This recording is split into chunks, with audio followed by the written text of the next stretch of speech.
Didn't he look fine in church today? In his buckled boots, in his fustian coat, and his feathers blue and grey. So what is it about folk music that you really love?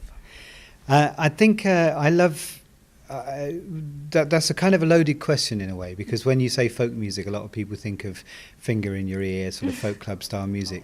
I was actually brought up through pop music, really. But I've always... one of the probably the biggest influences on me as a writer was Bob Dylan, as many people. And it was that liberation of the song. I think, I didn't understand it when I was young. I was very young when I first heard him. I didn't really understand it. It was just a sort of smack in the eye for me, But I understood that you could actually tell stories in songs, Some game left his father to take the blame to jail.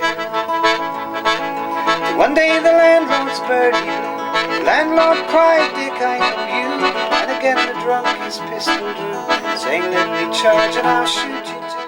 What I've done is I think I've come full circle now, and I'm now doing the kind of songs that I always really wanted to do, which were not songs for Simon Cowell, or they're songs for people, and they're songs about people. And Lizzie's dreams of home gave way.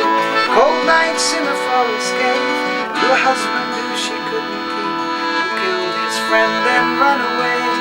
I've heard that you played at the Royal Albert Hall, and I mean, I've been there as part of Elijah, and I've stood in the middle of the hall, and it took my breath away, and that was when it was empty, and yet you've played there for the Teenage Cancer Week to over 5,000 people. How was that? It was stunning.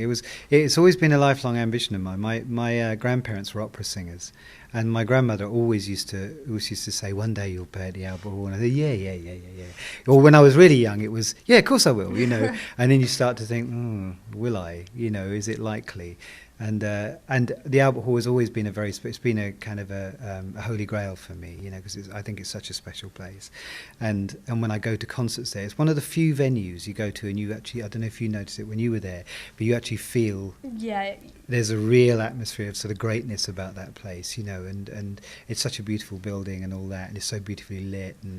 And so when I was finally asked to do it, I'd always promised myself that if I ever got a chance to play the Albert Hall, I would do it on my own for my grandmother, and that was the chance I got.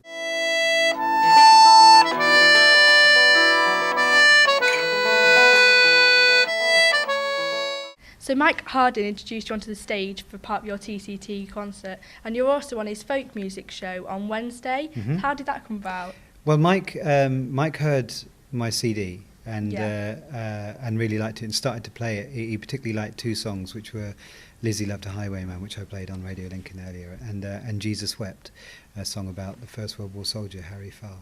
And Mike became a huge fan, and then he asked, when he found out I was doing a show, he insisted on he was the MC for the show, so he insisted on doing this magnificent introduction, which was again, if you're going to go on the Albert Hall, it helps to be introduced as one of the finest singer-songwriters this country's ever produced. So it was fantastic. I was really knocked out by it.